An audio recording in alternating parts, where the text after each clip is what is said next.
least what I would call a physics class at least. I'm just going to mute you. I'm getting some quite heavy background sound. There we go. So it's going to look like a physics class. We are going to be looking at using calculus derivatives to find rates of change. In particular, we're going to use it to find velocities and accelerations of moving objects.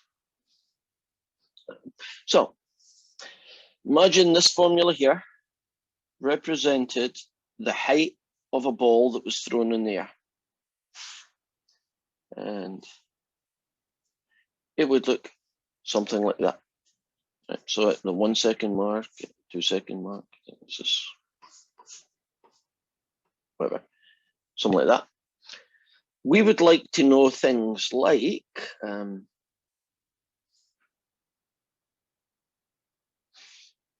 how many seconds does it take to reach its highest height? What's its velocity at that point? How many seconds? I know I said it's 2, but we should verify it. How many seconds it takes to reach the ground, and what's its velocity? Maybe we're interested in what's the velocity at the beginning, right at the start. But we're interested in the velocity for various reasons. Me personally, I'm a visual kind of person, so if I got a question like this, the first thing I would do would be to sketch it. And let me show you the easiest way for me to sketch things would be to put it into Desmos, right? And Desmos is allowing you to use the same letters, so you don't need to call H, Y, and TX and do a transfer like that. You can call it what it was. Now, when you do Desmos, and I'm going to have to clear this guy out, and I want to just screw it a little bit. Okay, it's not going to happen. Okay, so you type in H equals 4 plus 30t subtract 16t squared, right? You type it in. Now, you can see the guy I've got is the same picture, but when I first did this, the guy I got was a lot different, right? Now, normally what you do in Desmos is you scroll in, right? Just by using the mouse thing. But what I had to do is I had to go over here, and you're probably going to have to do this as well. You're going to have to hit the little graph setting, and you're going to have to change the X value. So if I change this guy to, say, 0, and I can change this guy here to whatever I feel like, 2.5. And since I'm only interested in the above value, I could probably change this fella here to 0 and maybe make this other guy, say, 20. So you may have to play about with, the windows a little bit. Now, if you notice that when I've done this choice, I've now lost the X and Y axis. And that's a bit of an annoyance. I like to see the axes. It gives me an idea of location. So do you see, although I don't need negative time or negative distance, isn't it a little bit more helpful to see the axes anyway? So you're going to type your guy in, you're going to get your picture, and we're kind of good to go here. So let's return and answer some of those questions that I kind of asked. Suppose I would like to know the velocity, right? What speed, velocity is a better word, it is when it hits the ground. First thing I have to know is when it hits the ground. And to do that, I need to solve H equals 4 plus 30t, take away 16t squared. Now, I'm not going to zoom back and forward all the time. Can you trust me that if I go to Desmos, I can click on that point and it told me it was 2?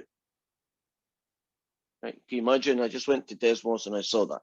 So I've solved when is the height equal to 0. Right? And the solution I got was that it hits it at the 2-second mark. But the question wasn't when did it hit the ground? 2 seconds it hits the ground. The question is what's its velocity when it hits the ground? Well, you have your function, and this is where calculus comes in. Oops, it's just h. If you want to get the velocity, you find the derivative. In this case, it's 30t, take away 32t squared. And then you find the velocity at the 2-second mark, because that's when it hit the ground after 2 seconds. And you get 30 times 2, take away 32. Excuse me, can you hear me? Is it not, it should not be 30t, should it just be 30 minus 32t squared? Oh, well done. Well got. Yes, short answer.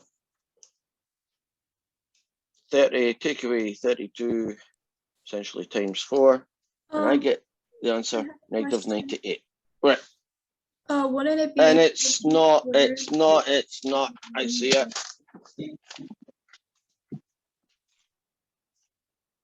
Pretend the last minute did not happen. That mark has screwed up my brain.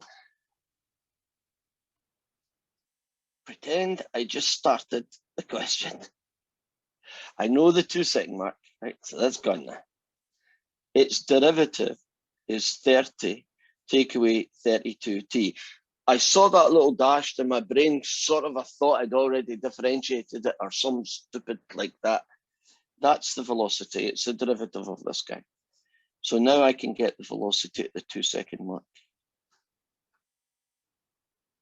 And it's not a very difficult number. I'll write it down in case I screw up today.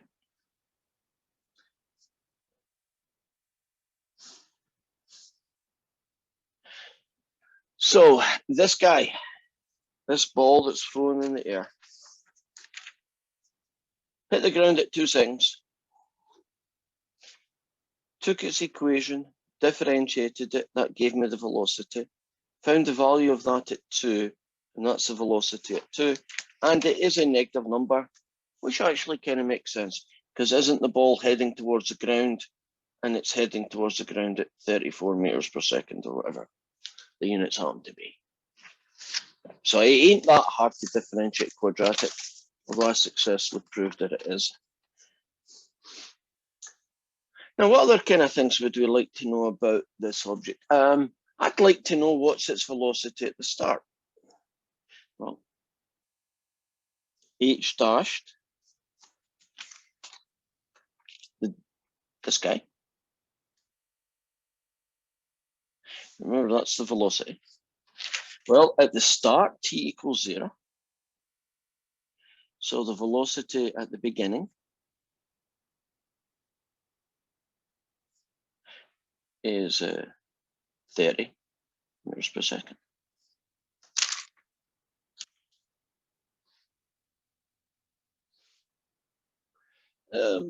Suppose I'd like to know when it reaches its maximum height.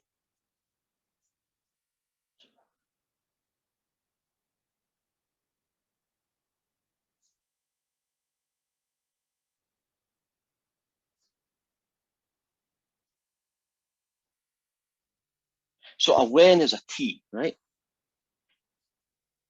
Now I guess I could just go to Desmos and click it, but if I went to Desmos, I might not get an exact answer.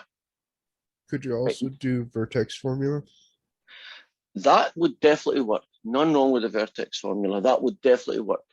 But I want to do calculus. So do the vertex formula is fine, but I want to do calculus. What do I know about the maximum height? What do I know about the velocity at the maximum height? Isn't it 0? It's 0.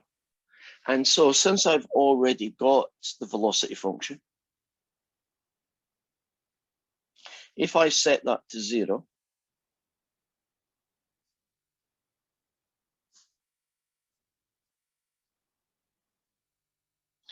And that I can do on my calculator. Is going to be 30 divided by 32 and then make it a fraction. And it's going to be 15/16. And the reason that I'm doing it this way and not just going to Desmos is that if I click the top on Desmos, it doesn't tell me that. It tells me some decimal like that. And unless I absolutely know that that decimal is this fraction, can you imagine that it might be a rounded off value? Right, I might get a decimal to 4 decimal places, but can you imagine that that might be some weird 17/38, you know, some fraction that you would never be able to guess from its decimal, right? So it's just a little bit easier to not think of it in that way. So we know that it's going to happen at 15/16. So that's when it happens.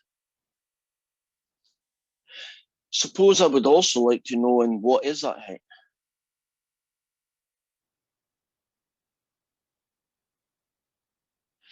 Well, that's not calculus. Can't I just go to the original formula?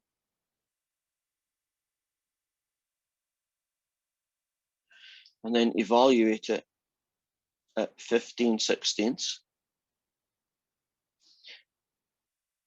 And that's 4 plus 30, 15/16. Take away 16, 15/16 squared.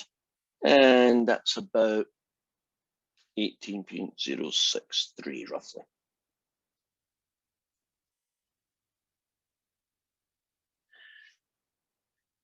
I can find anything I want now to do with this object being thrown in the air. I can find out what velocity it is at the start. I can find out what velocity it is at the end. I can find out when it reaches its maximum and the height it gets to. I can tell you its velocity at that point is 0. And couldn't I, if I wanted to, I'm not going to, but couldn't I take a random point like the 1.5 second mark, which is probably about there? And couldn't I find the velocity at that point? Because wouldn't you just plug it into the velocity formula? Could I also find the acceleration? Sure. If I know that the velocity is 30 take away 32t, which it is, then won't its derivative be the acceleration function? So in this case, acceleration would be -32. That wouldn't be quite as interesting because won't the answer be -32 no matter where I pick the curve, right? The acceleration is -32 here, the acceleration is still -32 here, and acceleration is -32 here. So now you're going to have to get a bad joke because it just came into me. Guy had just joined the paratroopers, never done a jump in his life off an aircraft. And he says to his sergeant, he says, I'm a bit worried. You know, I know what I have to do. I have to jump out the plane and I pull the cord. Well, actually, I count to 3, 1, 2, 3, and I pull the cord. And the sergeant says, right. He says, but what happens if it doesn't work? He says, well, that's not a problem. He says, you just wait 3 seconds and then you pull your emergency chute on your shoulder. 1, 2, 3. Oh. And the guy looks a bit safer and says, aye, okay, then I feel a bit better. But he says, what happens if that one doesn't work? What do I do then? So the sergeant says, well, all you can do is pray and hope that you get some kind of help. So he goes up in the aircraft and he jumps out and he counts to 3 and he pulls and the first parachute disappears, floats away, gone. So he's panicking and he stops for a minute and thinks, oh, that's right. And he counts to 3 and he pulls the emergency one and God, that broke as well and it flew off. So he's hurtling towards the ground and he's thinking, what did the sergeant say? Oh yeah, he says, I have to pray. So he starts praying really hard. And suddenly he sees this body traveling upwards towards him. And as this person flies by him, the paratrooper says, "Do you know anything about parachutes?" And the person that was flying by says, "No. Do you know anything about gas boilers?"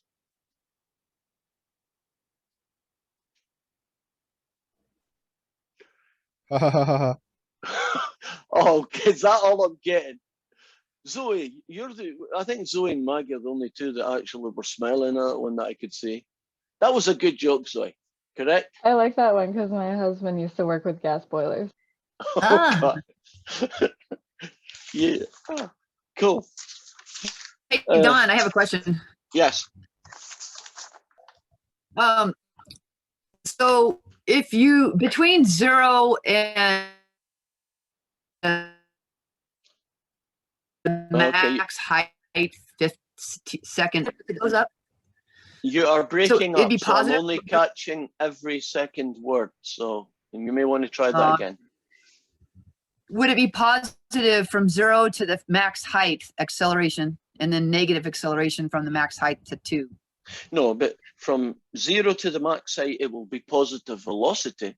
And from the maximum height to the ground, it would be negative velocity. So a positive velocity would happen when you're going uphill. And a negative velocity will happen when you go downhill. In that entire journey, the acceleration, we just found it in this particular story, is the same number all the time. And very often that acceleration is caused by gravity. So in this particular planet, the gravity is negative 32 meters per second squared. But that number is the same no matter where on the journey you do. So velocity, yeah, positive on the way up to the maximum height, negative velocity after that. Right. Up's positive, down's negative. Okay, thank you. I didn't think it could be a negative acceleration. Oh yeah, acceleration can be positive and negative. If you're traveling and if you're a moving object and negative acceleration is working on you, the effect that has is that it will reduce your velocity. Eventually, it will turn your velocity around and pull you back to the earth. So gravity is almost always negative. It's like when you're driving and then you start going up a hill and your car has to work harder. Yeah, and you start kind of, well, my car anyway, you slow down and you slow down and you slow down. Actually, if the hill was really steep, couldn't you end up going backwards if you're not careful? So that would be an example of negative acceleration.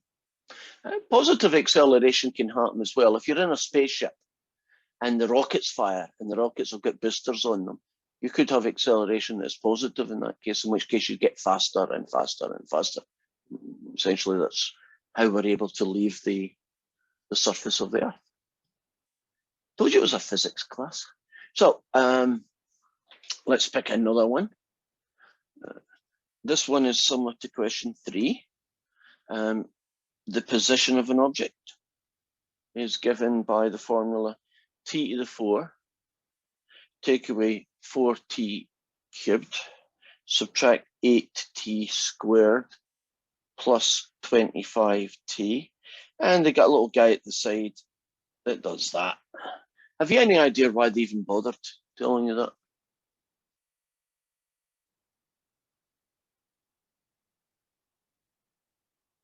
It's almost like common sense. I don't think you need to be told that. Would you agree that you don't want to be able to do time travel? So you're only talking about objects as they would move into the future, right? You can't throw a ball in the air and then say, well, 5 seconds before I threw the ball in the air, where was it, right? You know. So it's just a affectation that make mathematicians happy. So here are some questions that they're asking. When is the velocity 25 meters per second squared? 25 meters per second, I should say. That's one question. When is the acceleration equal to 0? And the units for that will be what, meters per second squared.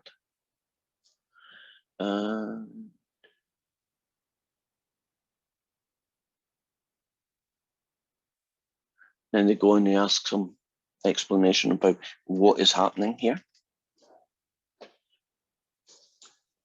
Okay. Takes a little bit more time than I want it to, but that's fine. Right, let's put this guy in to Desmos so I can see what he looks like. Rub this guy out. Type in S equals t to the 4. Take away 4 cubed. Take away 8t squared. Ah, made me do that. Plus 25t. Okay. There you go. That is a remarkably boring curve for all the things that are in it. I would have thought it would have, you know, had a couple of hills in it or something interesting. It's really just a big go up and come down story, isn't it? But it's got more information inside it, so evidently that's going to happen. So when is the velocity 25 meters and when the acceleration is 0? And then they're going to ask us to figure out what the context of that 0 acceleration is. So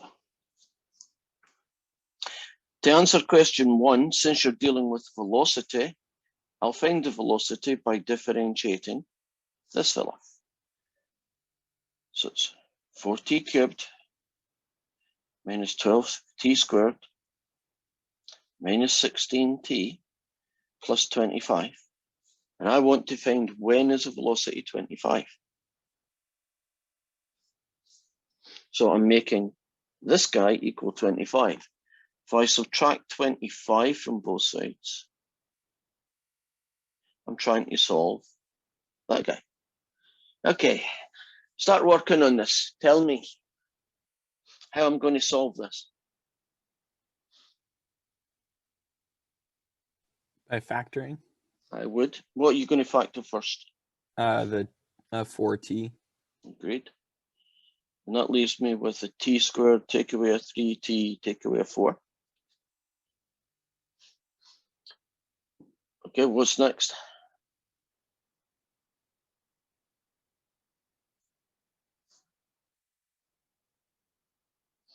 You lot thought factoring had finished, didn't you?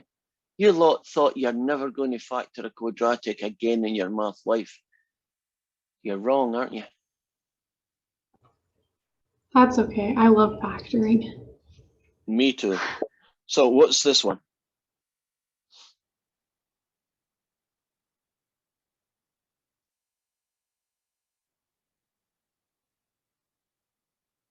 Ah, T minus 4.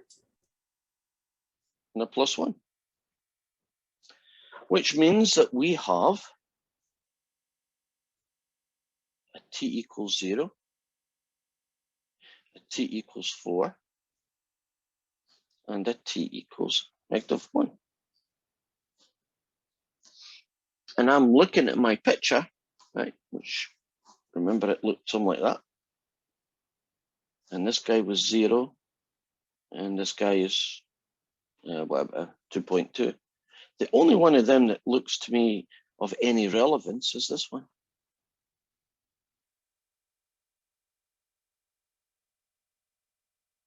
So let's see why I'm kicking the other two out. Why am I kicking a t equals -1 out from my possible solution? Because the time can't be -1. Right, we're not going to do Doctor Who time travel. T equals 4 is a little bit stranger why I'm kicking it out, but I'm kicking it out for practical reasons.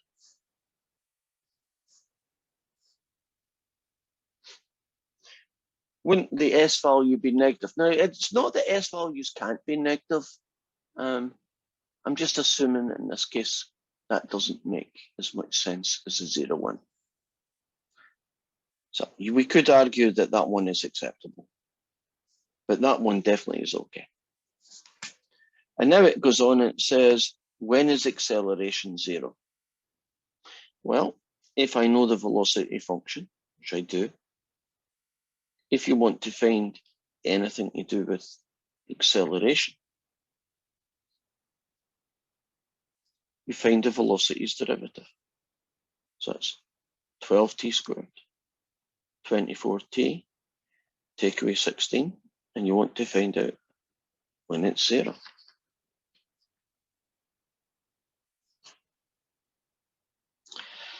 Oh God, that's an ugly one. I'd probably pull out a 4.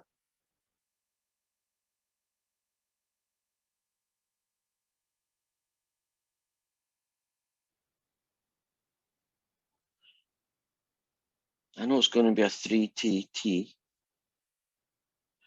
I'm looking for a 4 and a 1, 2 and a 2, 4 and a 1. Let me check something.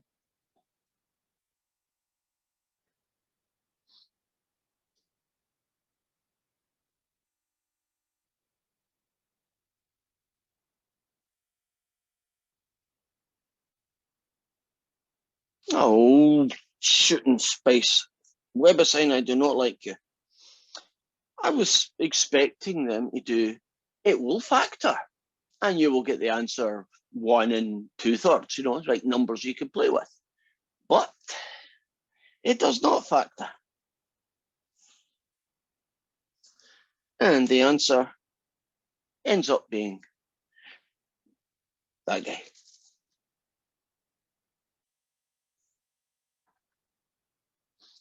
How would you get the solution to this quadratic if it doesn't factor? Can you switch us back to the other screen so we can see? Thank you. No, I don't want to. I'm annoyed at WebAssign right now. Us too, I'm sure.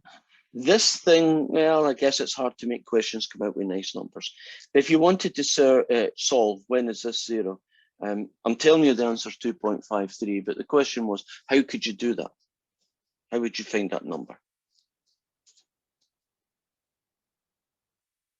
There's at least 2 ways right now in my head about how to do that. How would I find out when is this equal to 0?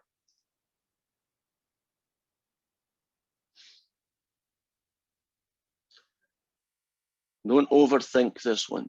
Think Math 99 techniques. You factor it. Well, it couldn't factor. That's where I would go. At 16? Say that word. Say again. At 16 seconds? Because no, maybe I'm putting the zeros for the t's. Yeah, this answer is 2.53. What I'm saying is, how would I be able to find the solution to this? I'm telling you what the solution is, but how would I be able to do that? And since I can't factor, because I just found that out, which is what I would normally do, I'm saying, what other techniques do we have then for finding the solution to a quadratic? And there's 2 techniques I know. And I'm going to tell you in a second, and you're going to say, oh, Wait, God. quadratic equation. Yeah, there we go. That dreaded quadratic equation. Or plug it into Desmos and just find out when it's 0. Right? Just plug it into Desmos, you know, click on the x-axis. It'll give you the answer at least to 2 decimal places, actually. I think it gives the answer to 4. So you'll be good to go. So that's how you would get around that problem. That's a little bit annoying. I wish it had been a nicer number, but it wasn't. And if you're interested, Desmos did the quadratic formula.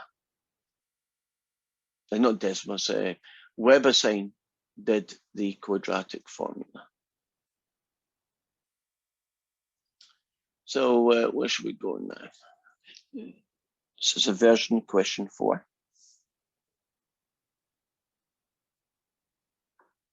And we're moving away now from rates of change of moving objects to just rates of change anything. And in question 4, we're going to find the average rate of change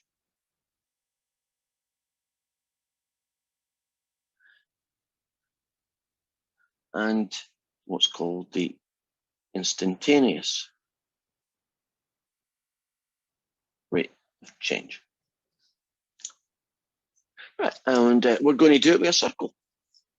Okay, so the formula for the area of a circle is pi r squared.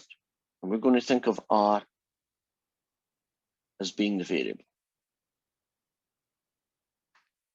If I asked you to find the average rate of change from r equals 2 to r equals, say, 2.5, you get the average rate of change by finding the area at 2.5, take away the area at 2, and you divide it by 2.5, take away 2.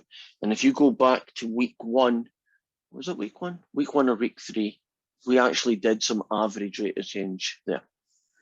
So in this case, I'm going to find pi 2.5 squared, take away pi 2 squared, all over what? 0.5.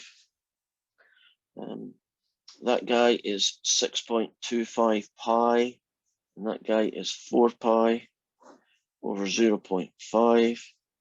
I'm trying to avoid using the calculator. So what's that? 2.25 pi over 0.5.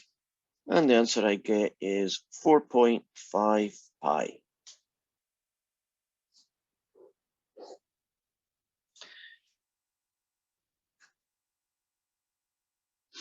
Okay. Now suppose I wanted to find the average rate of change from r equals 2 to r equals 2.1. Now, you know, I could have turned that into a decimal. I could have just went 4.5 times 3.14, but I'm leaving it like that. So let's find the average rate of change from 2 to 2.1. So that's going to be the area at 2.1, take away the area at 2, divided by those guys. So it's going to be pi 2.1 squared, take away pi 2 squared over 0.1. I'll just double check. 2.1 squared, 4.41 pi, take away 4 pi, divided by 0.1. 0.41 pi divided by 0.1, and the answer I get is 4.1 pi.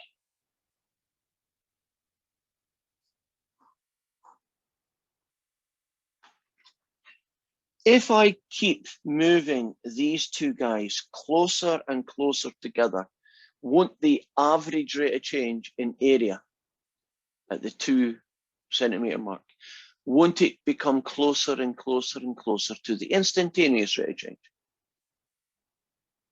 And so to get the instantaneous, well, let's do a guess. What do you think the instantaneous rate of change at the 2 centimeter mark is going to be? I know you don't have a lot to work on, but where do you think it's heading? 4 pi. Yeah, reasonable guess. Let's find out the instantaneous rate of change. The instantaneous rate of change is the derivative. And the instantaneous rate of change at the 2 second mark, 2 centimeter mark, is exactly what you thought it was going to be. It's 4 pi.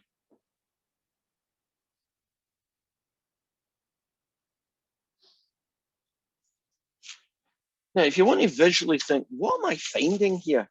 Well, can you imagine you've got a circle and its radius is 2. And you're interested in how the area of that circle is going to grow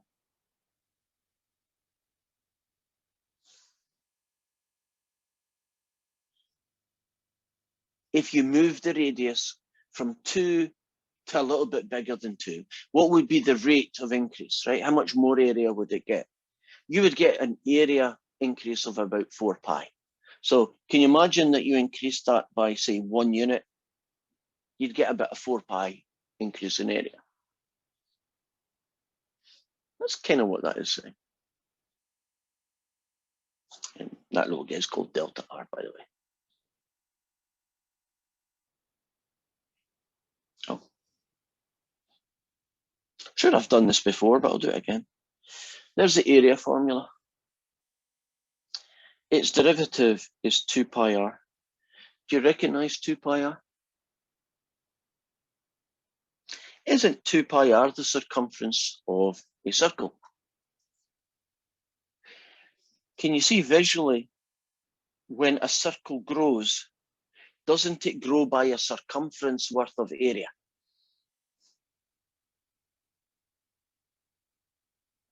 So that's what you're measuring. The increase, right? The rate of change, how it changes from one place to the next. What is that relationship? In the case of a circle, the area increases about a circumference worth.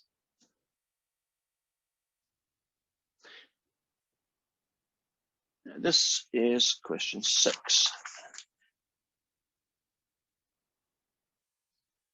And V, the volume of a tank, is 4,500 times a rather ugly guy.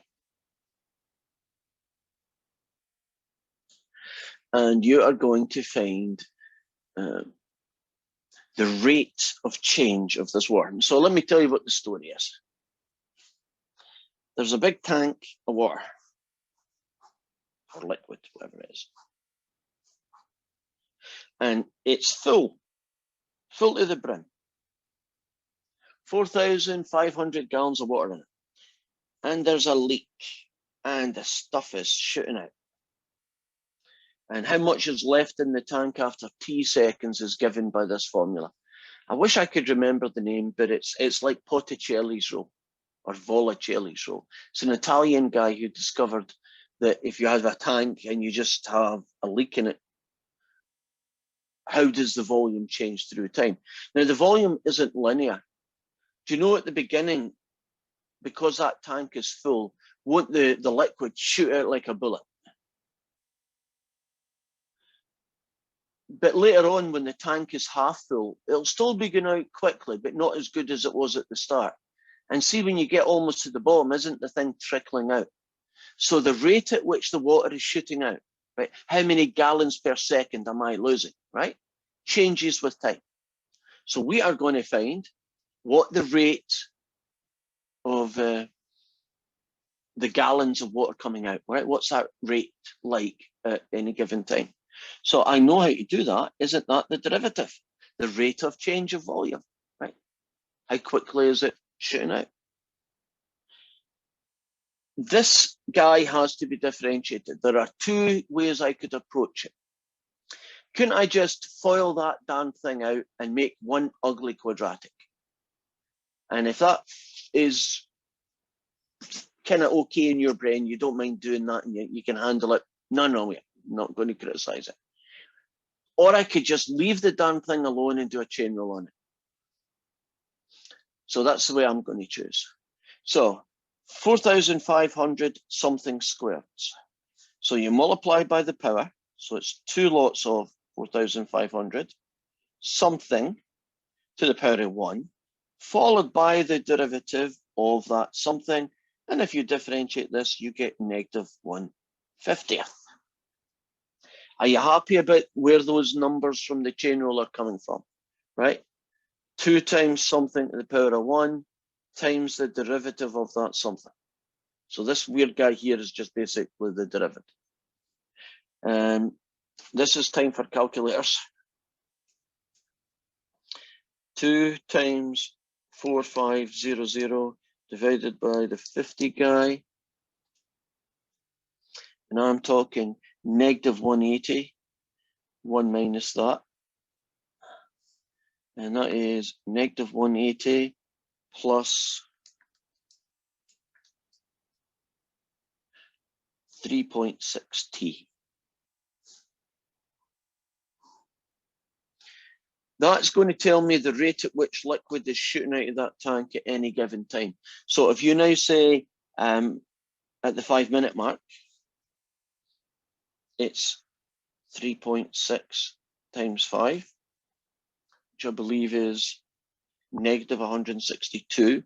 And I think the units are gallons, and it was seconds, it's minutes, but that's fine. Okay, 5 minutes into the leak, the water is shooting out here, and the number is negative 162 gallons per minute.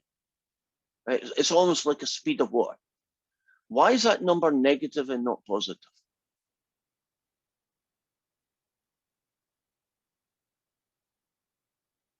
Because it's leaving the tank.